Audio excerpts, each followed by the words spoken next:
Welcome to The Real Money Show, the number 18778 Silver, the website, guildhallwealth.com. My name is Jeremy Wiseman. I'm joined by Jerry Correia. And Jerry, lovely week. My largest takeaway is everything's going to be okay. Mm-hmm. It's going to be just fine. Remain positive, guys. It's all good. We had Jerome Powell come out and tell us everything is just fine. So we don't have to worry about anything. It's all good. Show's over. No. Okay. So he comes out and it's Fed week. Interesting about Fed week is the narrative shielding for the slam down in the paper, gold, and silver market. Wouldn't you agree? Yeah, it was definitely a reaction to the GDP, Jeremy, that came out this week. So what we had is for our listeners, you've been following along, we had open interest, which is the paper market on the exchange, drop drastically over the last few months. And then over the last several weeks, we've started to see it climb. Then we had a breakout in the market last week in gold and silver. And the question was, okay, is this going to be sustained? Because we've got rising open interest. So if we keep going up, we could get a short squeeze because there's more open interest and people are shorting the market. Entities are shorting the market, and they could end up on the wrong side of the trade. We could end up very, very quickly up above $26, $27 in silver. So it was a bit of a wait and see. There was definitely some skepticism personally on my part as to whether or not we were going to get the all wishful short squeeze, which is coming, and one big short squeeze will eventually come. Nonetheless, it perfectly coalesced with Jerome Powell coming out telling us everything is going to be okay, and then we get the slam down in the silver market. So for me, it was a perfect example of narrative shielding, something we've seen hundreds of times in the gold and silver market where they've set up something. What we've seen often is just before the dollar breaks down, you would see a slam down in the gold and silver market so that when the US dollar goes down, gold and silver's move up is neutralized because they slammed it down before it happened. Mm-hmm. Right? You've seen that. It's classic. It's a classic. So that's what we had in the market. Nonetheless, let's talk about Jerome Powell's statements because there was some great interviews this week, which we'll get into. There was David Rosenberg, former economist from Merrill Lynch, and Gluskin Sheff. He's the chief economist and strategist of Rosenberg Research and Associates. He was on with Wealthy On, and he had a very, with all due respect, your crazy thoughts on Jerome Powell, and he was definitely in there is no doubt there will be a recession camp. Okay? Danielle DiMartino Booth, she was also on with Kitco this week. She was also in there will be a recession camp. Except that Jerome Powell said there won't be a recession, which gives me memories, Jerry, of transitory inflation. So I want to call this episode Transitory Recession. We are definitely in a transitory recession year. So how is that working? Because he comes out and he says, we believe that monetary policy is restrictive and we are putting downward pressure on economic activity and inflation. Now that already kind of ticks me off because where does the Federal Reserve get off tamping down on economic activity? You're not going to pay off $32 trillion in debt with less economic activity. That's right. And you're approaching $1 trillion in interest debt payments. You could say that what you're trying to do is put downward pressure on debt to make money more expensive, but the word debt is verboten for them, so they won't say it. So you end up with the conflating of the two. They're like, well, we're trying to get economic activity down. And that's also misleading because what does economic activity have to do with inflation?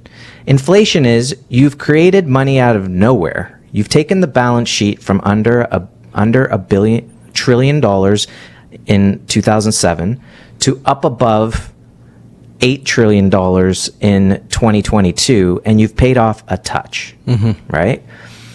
The other thing is that you might be making money more expensive, but the government is spending like absolute crazy. They've spent in the last year, the United States government has spent $6+ trillion.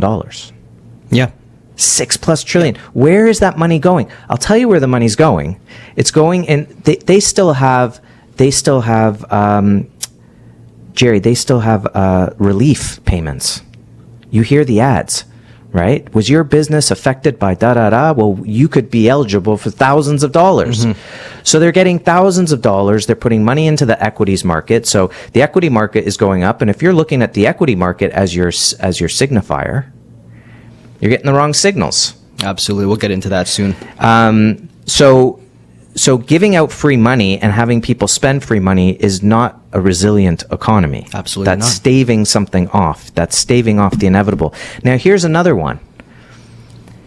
If you are going onto your home equity line of credit to keep up with expenses, if you are using your credit card to keep up with expenses, if you are going to your regular line of credit to keep up with expenses, because you still have to buy stuff. You have to buy stuff that's now 15, 20, 30% more expensive. Well, son of a gun. They're spending. And it's up because prices are up. So that's your resilient economy. That is your transitory, we're never going to have a recession again moment. And now, listen, for now, everything's great. But you just wait and see. Jerry, you are itching to jump in. You know what? I had the same type of processing in my thought patterns when the GDP figures came out this week, Jeremy, because the U.S. GDP came out this week. It came out to beat the expectations of 1 point in expansion, and it blew that out of the water. It was 2.4. It boosted the yields. Stocks were up. Stocks approached about 5% off their all-time highs. The U.S. dollar index started to break out and move higher. Gold and silver got sold off. Gold sold off about by 1.5%. Silver down by over 2.5%. As the markets start to price in the odds of a September 20th rate hike, up from 18% to up to 24%. So there's a huge expectation that, okay, we're going to start. It justifies. This is inflation, and it's justifying further rate hikes coming up. But if you go into the numbers, if we actually delved into the numbers for the GDP figures, personal consumption expenditures (PCE), which accounts for about 70% of the GDP figures, it increased by 1.6%. What that basically means, personal consumption expenditure, it's how much more we're actually spending. How much more dollars are we spending on everyday goods? Exactly what your point is. Is this the definition of a resilient economy? You're going to define expansion of GDP, which is a good thing, but if you go into it, the reason why GDP is up is because we're spending more. We got to spend more. If we look at the data, we're spending more not because we've made a whole bunch more money. We're spending more because prices are more. Food's up 56%. Gasoline's up 52%. Mortgage rates are up 153%. This is squeezing the average person. And the GDP figures, it benefits the very few. It's not the everyday mom and pop. It's not the average Joe. It's not you and I. It doesn't affect the people that are setting the fiscal and monetary policies. And where is that money going, Jeremy? It's money that's frothing around. And the Federal Reserve is making a massive mistake. And this is coming from Graham Summers. He's an MBA, Chief Market Strategist of Phoenix Capital Research. And he hits the nail right on the head. When he talks about the CPI and inflation, it's the rate hikes. We've had interest rates from 0.25% a few years ago all the way up to 5.5%. The Federal Reserve raised their interest rates this week, up to 5.5, highest since the Great Financial Crisis of 2008. The Fed Powell actually mentioned that there's a possibility of a pivot after the next hike in September. But this strategist, Graham Summer, he points out a very key thing, that the Fed is making a massive mistake. Instead of what Volcker did in the 70s, he was focused. He shifted the monetary policy from just raising interest rates to actually trying to drain the excess reserves. All of that froth is what they call it. Remove the froth from the financial system. So this is the big mistake, because this is the exact same mistake that the Federal Reserve made from 1972 to 1979. And those investors who are not properly positioned to profit from this mistake will do extremely well if they are properly positioned. And what were investors who were positioned properly in the 70s to 1980? Those who invested in gold and silver massively profited. Gold went up over 800% and silver went up over 1100%. And the stock markets, peak euphoria, Jeremy. This is massive news coming down the pipe. Well, Jerry, we mentioned at the top of the segment Danielle DiMartino Booth, who's CEO, chief strategist of QI Research. She used to work at the Fed. She wrote a book, Fed Up. And in the Kiko interview, they asked her, well, where are you putting your money? And she said, treasuries, cash, and gold. And she has more gold than the typical 10%, is kind of what she sort of inferred. And, she keeps the cards close to her chest when she's asked about those things. So she likes gold. She thinks there's going to be a recession. David Rosenberg, they asked him where he's putting his money. He said bonds and gold.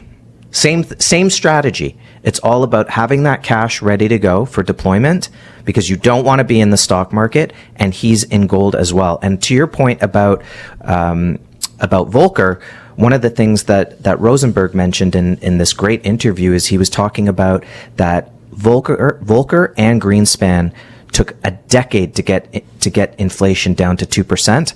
Powell seems hell-bent on getting it done within 2 years. So the idea of a slow land, of a soft landing by doing a nosedive, they don't really work together, but the whole thing reminds me of the movie Airplane, because it is just one big farce. So look through all of that, cut through the noise, understand that debts do matter. We're going to talk about Keynesian economics in the next segment, and you're going to see why the debts actually matter, which is why you want to get out of harm's way, de-digitize your wealth, make sure that you have your own wealth, that you are your own central bank, you have the physical product that there's no counterparty risk, and that's physical gold, physical silver. The number 18778-SILVER, the website guildhallwealth.com. Stick with us, more to come on The Real Money Show on 640 Toronto. Welcome back to The Real Money Show, the number 18778-SILVER, and the website guildhallwealth.com. Remember, we are in transitory recession area. It's going to happen, but if you have all of this excess money creation coming into the system, I believe it's going to skew all of your statistics, all of your numbers. Everything is going to get skewed. As Nomi Prince says, a permanent distortion is where we are. And where is that all coming from? There was a recent article in realinvestmentadvice.com by Lance Roberts, and it was a great reminder article, Jerry, of just where all of this is coming from. The title is Deficits, Debt, and Why $32 Trillion Matters. And basically, what he was talking about is there's this assumption that more spending is better. And he says, to better understand the impact of debt and deficits and on economic growth, we must know where it came from. And where did it come from? It came from Keynesian economics. So understand the basics of the Keynesian economics. Keynes basically was a proponent that when times are bad, you go into a little bit of debt as a government, you spend a little bit, and then when the times are good again, you pull back on that spending, and because economic activity is taking care of the rest. But the government has and central bankers have gotten into the habit of saying, well, if borrowing a little money is okay, then borrowing a lot of money would be even better. Even better. Hence, modern monetary theory. MMT, correct. And this article actually starts talking about the fact that it's okay to spend money if you're putting it to use where you're going to get a return. So it actually got me thinking about Harper during the economic crisis, when he was actually putting people to work. He was like, listen, we're going to build stuff, right? We're going to borrow money. We're going to build stuff, and that stuff is going to give us a return down the road. Mm-hmm. And if it gives us a return down the road, then it actually is an investment. Correct. So yes, we're spending money, but we're getting a return on it. Whereas now what's happening is it's become a Ponzi.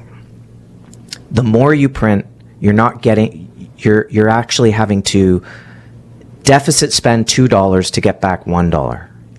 Right? So now you're into a Ponzi territory because you can't win. You can't get the economic activity out of your investment because you're not actually investing it anywhere. Mm-hmm. Right? Makes sense. It makes a lot of sense. So he goes on in this article to talk about, let me just pull it up. When it comes to households, they are responsible for roughly 2/3 of the economic growth through personal consumption and expenditures.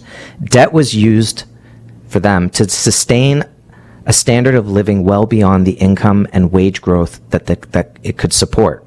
This worked out as long as the ability to leverage indebtedness was an option. Eventually, the debt reaches levels where economically productive consumption is eroded. So eventually, the ends don't justify the means. And if you look at the debt consumption now, it's way past the point of no return. So this Keynesian, so when we think about the Federal Reserve, this Keynesian economic way of thinking is a failed experiment. That's it. It's a failed experiment. And now you cannot work your way out of it. Mm-hmm. You cannot twiddle your way. You cannot raise interest rates only 5%. I mean, think about it. 5% is not fighting anything. It's slowing down the debt. Now, here's a takeaway for the day, Jerry. The word of the day is refinance. That's right. Wait till the people who have to refinance, and then you will find out how quickly there can be a recession. Your thoughts on Keynesian economics and modern monetary theory? Well, this is the problem. Modern monetary theory and Keynesian policies, this loose monetary policy always ends up to be a failure. It always ends up to be ballooning bubbles everywhere, and this is where we're at today. There are too many bubbles, and the time of reckoning is coming. The article points out that we are at the debt endgame, and it points out that Keynesian policies have always failed to stimulate broad-based economic growth. This is where we're at, Jeremy. There's a time of reckoning, and we all have to shield our wealth from this debt bomb that's happening. And he points out that in the article, is a great article. This is one of the primary reasons why economic growth will continue to run lower and lower levels. Such suggests we will witness an economy that will be subject to more frequent recessionary spats, lower equity market returns, and a stagflationary environment as wage growth remains suppressed while the cost of living rises. This is echoing exactly what we've been talking about over and over again. Stagflationary environment is here, and we have to do what we have to do to protect our wealth and get away from these counterparty risks. Jeremy? So I think that to say that there won't be a recession and to deny recessions, they're not what they used to be. They're not allowed to happen anymore. The government has created more currency out of thin air to stave it off. So you do have this permanent distortion, but that can only happen for so long. So this article is pointing out that you are going to have spats, that you're not going to be, that, as we like to say, you can avoid reality, but you can't avoid the consequences of avoiding reality. Mm-hmm. And reality is going to come. This article talks about having to reduce the deficits by $50 trillion. I assume that means unfunded liabilities as well. So how do you put your mind at ease? How do you shelter yourself from that kind of economic catastrophes that could happen? You want to own something that has zero counterparty risk, that puts you out of harm's way. We're not the only ones talking about it. There are people much smarter than us who are putting their money where their mouth is and owning the precious metal, physical gold, as well as physical silver. And the number to do that is 1-877-8-SILVER, the website, guildhallwealth.com. And if you wanted to own physical metal, you can buy it direct from Guildhall. You can also put it into a registered account, which is amazing. where you actually own it. There is no other vehicle, Jerry, where you actually own your own physical gold and silver in those accounts. Everything else is an investment. There's counterparty risk. You don't really own it. You still pay storage. You still pay for it being stored somewhere, but it's not yours. In this case, it's actually yours. You can go to the vault, personally audit the holdings.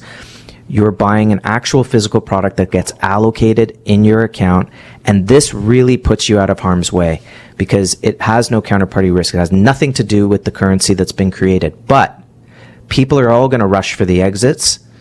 They're all going to want to get into the lifeboat. They're all going to seek that insurance policy at the last minute. And when that happens, my biggest concern, Jerry, and I'd like to hear your thoughts on it, is that people won't be able to get the physical product because it's become too late to get in the market and actually get that insurance policy. Yeah, a lot of people in the industry talk about that being unobtainium when the euphoria starts to shift away from the stock market and the participation moves back into the precious metal space, because we're looking for something that is finite, that is scarce, that is monetary, that these are monetary metals, tangible assets that do not involve or are not involved in the financial systems, that are plagued with risk. And when you have a very small market of above ground ounces available for all of that money flooding in, this is going to be the most epic squeeze, going back to the silver squeeze especially, because we're already seeing disruptions in with the mines. We're already seeing disruptions geopolitically, and we're talking about politics probably in the next segment, but we have to get into that because there's going to be a squeeze happening. Despite the moves in silver and gold reacting to GDP this week, we talked about that it went down. Mind you, this week, metals are relatively flat on the week. Despite all of that's going on in the market, gold and silver are anchors right now. They're not moving south. We're going to be moving up. And our favorite chart, the cup and handle, we shared it on Twitter. Go check out our Twitter feed, guys. You're going to want to see these charts.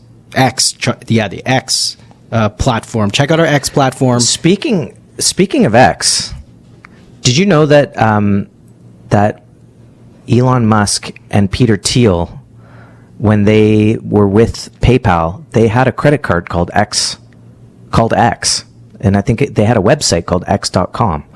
Like this has been something in the works for a very long time. I think Elon may be continuing to pursue something he had in his mind 20 years ago. Meanwhile, Peter Thiel, where do we know that name? Oh yeah, he kind of was at the head of the herd getting out of Silicon Valley Bank, and his company bought something like $50 million in gold 3 years ago. Oh, that's right. They did sell it. Yeah, they did sell it recently. Definitely made money on it, but very interesting kind of machinations going on. Yeah, a lot of theater, especially with Sam Bankman-Fried this week.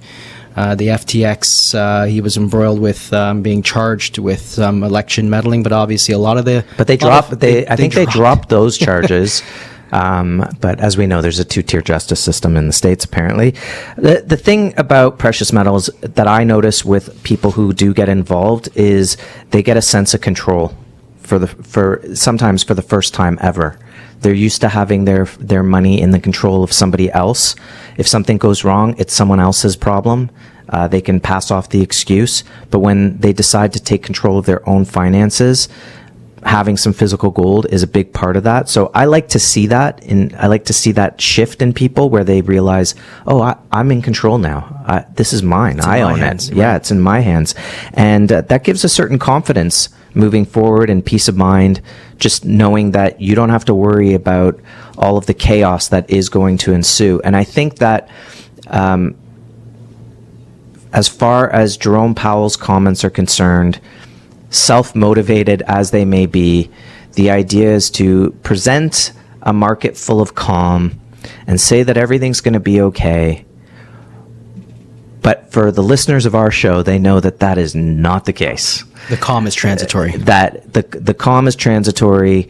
We are in a phase of recessions will be transitory. They don't really exist. And they've already been caught out on lies, right? They said inflation was transitory. Excuse me, you've just been fighting it like crazy for the last year and a half. So pay attention to what's real and not so much the noise.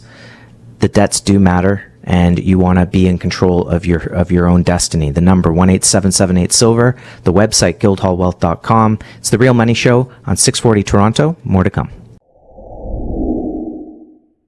Welcome back to The Real Money Show. The number 18778-SILVER, the website guildhallwealth.com. Take control of your destiny with some physical gold, physical silver, because there's no counterparty risk. You know, the currency that we have in the bank, could you take it all out in cash? Answer's probably no. So what is in there? It's one big pot of counterparty risk. And we don't know what's going to happen. You know, we have not yet seen the results of all of this increasing of interest rates and putting pressure on the economy in that way. I still maintain that putting pressure on the economy is not actually the way to stop inflation if the government is partaking in spending and deficit spending. You can't have both. Can't have your cake and eat it too. So what's curious is at times they've seemed, the government and central banks seem very much aligned, and now they seem like they're not aligned. So it's all very confusing, but I think that gold is money and has been money for thousands of years and is a store of value, which we cannot guarantee that the value is going to be stored in stocks, even in cryptos. They're a great medium of exchange, but not necessarily a store of value. Where is the value going to be stored when all this chaos hits? I mean, I want to be in the storm basement, right? Yeah. I want to be out of harm's way. I want to make sure that I'm not affected by this. And so I think when I look at these analysts out there who are much smarter than I am, who have access to way more data and can sift through all the data, and that their conclusion is own gold, have some cash, and why not take advantage of some of these high interest rates with, in Canada, GICs or whatnot. Okay. But sure, they're out of the stock market completely. So the question is it time to make those moves? Yeah, you have to make the moves, Jeremy. This is what we're seeing globally. We're looking geopolitically when you have central banks deciding to weaponize their financial system, weaponize the US dollar. We're seeing countries meeting. This week we had the African summit where African nations met in St. Petersburg, Russia, where they're discussing new relations. We'll see how that plays out. And then next month in August 22nd to be exact, there's going to be a summit in South Africa, the BRICS summit, where 41 nations are now going to be meeting, possibly even France, to further de-dollarize. Oh, Macron's still trying to show up? Yeah, he's still poking his nose in there, trying to de-dollarize the world. And Kiyosaki pointed out that this is a proposal that we may actually see. BRIC nations will say bye-bye to the US dollar and then brick their money. And one brick, he says, will equal an ounce of gold. And potentially gold being $3,000 at that point pegged. And then you have BRICS members also proposing gold for food pricing. The proposed alternative global payment system for food security involves using a special payment unit backed by gold. Gold has historically been considered a reliable and stable asset, even if it is only kept by central banks because of tradition, like Bernanke says, making it an ideal candidate to back a currency in the system in lieu of dollar trust. So this new proposal, it's getting pretty specific, Jeremy. It's touching upon the following: gold as a reserve asset, determining the value of the unit of account. And that's what we need. You're valuing your stocks in what? US dollars? You're valuing your GIC in what? More US dollars? Well, guess what? Those US dollars are becoming more and more worthless as time goes on. Gold trading standards continues, and even scaling and collateral expansion. So this is what happens when you weaponize the US dollar, your control pin. Nations just pivot. Nations just move away. And when the banks here try to control and impose capital controls, you need to take control. Banks can shut down your account. We saw that with truckers. They can shut it down in a second with no warning. Just because they don't like your politics, government can freeze all of your accounts if they want, your paycheck and everything without a warrant. But even not thinking about like a soft or medium firm fascism, capital controls was part of the game in the late 70s. Like Nixon did capital controls. We've seen capital controls in Greece. We've seen them in Portugal, where they just say, look, like you can only take out so much money every month or every week out of your bank account. So there's definitely something that happens in Western economies that are supposedly strong. So it's something that not necessarily have to be conspiratorial about it. They've happened. And if they can happen in Portugal and they can happen in Greece, they can happen anywhere. And it worked in those regions because you're not bullying, you're bullying the people. You're, as opposed to bullying Russia and China, you're not going to be bullying those nations. They're the nuclear nations.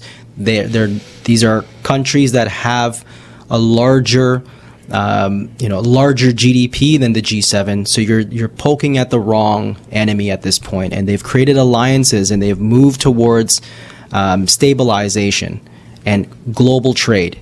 And yeah, this is a division. We're seeing a division of fiat digital currency mandates versus a backed currency mandate. And I think, as the old proverb goes, he who has the gold makes the rules. And if you have the gold, you're in control.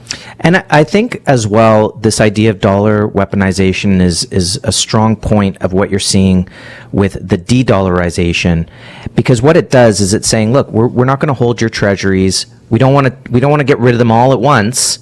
But over time, we're gonna relieve ourselves of the dollar, and that is going to level the playing field, because all of a sudden, if you want us to invest in your dollar, what are you giving us, right? What kind of guarantees are we getting? What kind of trust method is there in place that we know you're not going to weaponize it against us or lose its value? And I feel that we have that voice as well. Is that one of the reasons why you hold physical gold is you say, I'm going to de-digitize my wealth. You don't like what Disney is programming? You unsubscribe, right? You don't like what this product is pushing, right? You don't buy their product. Well, we can do the same with the financial system. We can say, you need us. So we're going to put our value into gold. And when you can show us that we can trust your financial system, maybe I'll put the money back. And we saw a massive news article come out on Monday from Reuters. China decided to start dumping U.S. dollars to buy yuan in both onshore and offshore facilities. So they're selling the U.S. dollars, Jeremy. They're selling the treasury, and this is a massive nail in the coffin for the U.S. dollar hegemony. Am I rooting for U.S. dollar death? No, I'm not. Okay, a lot of people believe that, you guys who are, in favor of a gold standard, you just want to see the gold, the U.S. dollar's demise. That's not the case. I'm going to get into that in the next segment, Jeremy, on 640 Toronto. Welcome back to The Real Money Show, the number 18778 Silver, the website guildhallwealth.com. We hope everyone's enjoying the summer and the calm before the storm in the markets. And gold and silver have quietly moved up, and we've had a nice narrative shielded pullback in gold and silver this week, but still up over the last couple of weeks, which is great. So we're sustaining. You know what it is, Jerry? The gold and silver market is resilient. That's resilient. Yes, but not by fake numbers. It's resilient because there's 5 billion ounces of gold above ground. There's some question about how many ounces of silver are above ground, whether it's 2 billion or as much as 5 billion, which I personally don't believe. But even if you did believe that, there's 8 billion people on the planet. And if there's 2 to 5 billion ounces of silver above ground, then not enough to go around. So when someone's buying 1,000 ounces of silver, that is a first world problem. But I do believe that it is your ticket to an inflation rebate. Some people might look at, because we think in binary ways, we want black and white, that we think that if there was inflation, that gold should be going up step by step with that. But that's not the case. In actual fact, gold predicted it. Gold went up 24% a couple years ago and 19% the year before that. So by holding gold, the longer you hold it, the better it gets. The better it gets the longer you hold it. If you started acquiring, not necessarily bought the whole thing, but if you started acquiring gold in the year 2000, it was trading at $250 an ounce. I mean, you'd be up over 400% on that. And of course, you didn't just buy it all then, but over time, and you just start to see how its value keeps up with the devaluation of currencies. And look, modern monetary theory, they can't get away from it. It's too yummy a candy for central bankers not to partake in it and governments not to partake in it. And they've gotten way too out of hand. And we have to protect ourselves, and we want to give ourselves peace of mind. So we go to an asset that is finite, and that's physical gold and silver. We're not the only ones talking about it. We just want you to be way ahead of the curve. And anyone who's been in the market for the last 10, 20 years has seen incredible gains in the market. Yes, if you bought during a 5-month period when it was at a peak and you didn't cost average at all, then there could be some sour grapes there, but it's always important to cost average. And you could also even look at it from a 10-15% allocation in your portfolio. If you're holding 15% and the price drops, then you want to add and build it back up to 15%. Equally, we believe that at some point down the road here, Jerry, gold's going to go to north of 3,000, and then we'll talk about where it goes from there. Silver north of $100. So you could be potentially selling off 3/4 of your position back down to that 15%, right? Absolutely. This is where you want to be. You want to be positioned accordingly. If it is conservatively 10 to 15%, that's the old Ibbotson Associates recommendation going back years ago when you factored in a lot less risks back then. You fast forward to today, sure, there's a lot of quote-unquote great news from Powell saying that this recession is going to be transitory, that we're going to get through this. I don't see a recession in sight. All of that noise, that mumbo-jumbo. There's an argument to be made to have more of a tactical and more of a strategic allocation, a higher allocation into precious metals, because not only are they safe, they are the safest asset class to be in right now. And this is the reason why central banks require a reserve in physical to shield and be decoupled away from all of the madness financially. Madness like what? Moody's reported, so transitory recession. This is what Powell's talking about. There's no recession. That's my line. That is your line. He didn't call recession transitory. He just said, oh, we don't believe it that they're ever going to happen again. Horizon. Yeah, we're not seeing anything on the horizon. Yeah. Two came out from Ainsley Bullion. I love their reporting in Ainsley. And last week, what they reported, Ainsley said last week, we saw the fail-safe recession indicator of the U.S. Treasury yield curve fall to its deepest inversion since 1981. And what does that mean? An inverted yield curve occurs when short-term debt instruments have higher yields than long-term instruments of the same credit risk profile. It usually indicates recession is looming, that it's coming up. We had an inverted yield curve in 2009. Then everything that went by the wayside because COVID came out and all. Oh, you mean 2019? 2019, sorry. And we had all that stimulus to get through that recession. But that did not eliminate where we are today. That just boosted all of the recessionary, the flashes right now. Yeah, again, that's like avoiding reality, right? Yeah. You're just avoiding it, but you can't avoid the consequences. We're at the consequence stage. Total MMT theory and Keynesian policy. Let's not fix the problem. Let's not go through pain. Let's just print our way out of it. Well, Moody's just reported that here in July, there have been more corporate debt defaults in the U.S. than all of last year. So now we're seeing an indicator showing recession. And even though we're seeing, okay, great news, ultra low unemployment this week, and many people are scratching their heads as the most hated share market, this is what Ainsley writes, the most hated share market rally continues near unabated and gold is holding strong. The stock market this week nearly hit 5% away from all-time highs. This is peak euphoria. When you have the NASDAQ hitting this high, based on only 7 companies, Jeremy, and if you look at these companies, You have Meta, Tesla, Alphabet, these stocks. All of their price to earnings ratios are jaw dropping. Nvidia at 250, Amazon's at 312.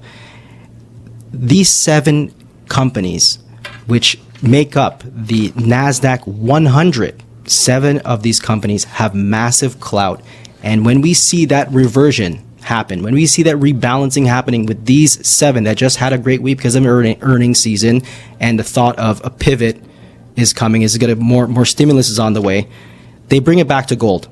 The bull run in U.S. equities may continue for a while longer, but there's no denying we are seeing extremely lofty valuations. Cracks in these magnificent 7s are beginning to show. And the dollar index, as we talk about here on the show, looks dangerously close to a continuation of its downward trajectory.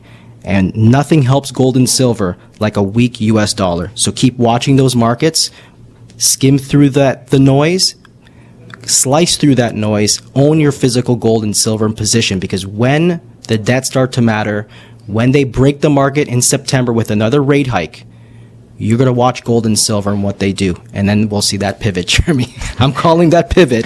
The pivot's coming. We don't know when, but it's definitely, we're not the only ones calling it. I think it's back in play, and we will see it sooner than later. The number 18778 silver, the website guildhallwealth.com. Thank you for everyone joining us this week on The Real Money Show. Can't wait to speak to you next week here on 640 Toronto.